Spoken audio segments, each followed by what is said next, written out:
الفنان المصري تامر حسني يخرج عن صمته ويصرح أمام الملأ: نفسي نرجع تاني يا بسمة. وكان قبلا قد صرح: أكتر حاجة حبيتها في الأغنية صاحبة الأغنية، كلها حلوة يا بسوم، والله أغنية مهمة وإحساسك فيها فوق الرائع. لنتعرف على التفاصيل بالفيديو.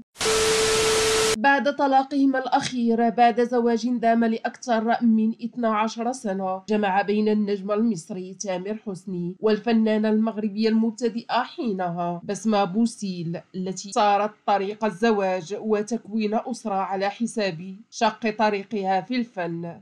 الزواج الذي دام حوالي 12 سنة ونتج عنه ميلاد 3 أطفال: تاليا وأمايا وآخر العنقود آدم.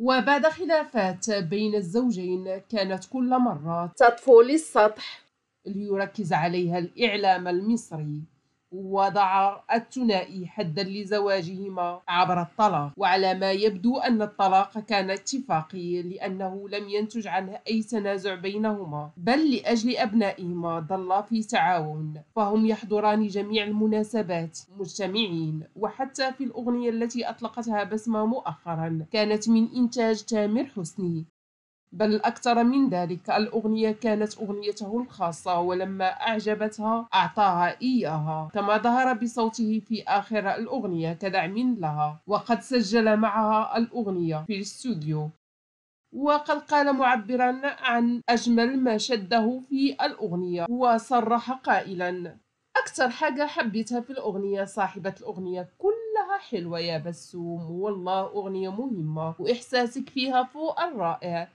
وفي آخر المطاف وجه لها دعوة صريحة للرجوع أمام الملأ ولم أسرتهما والرجوع لحضن الأسرة، حيث علق قائلا: نفسي نرجع تاني يا بسمة. فماذا يا ترى سيكون رد بسمة على هذا الاقتراح؟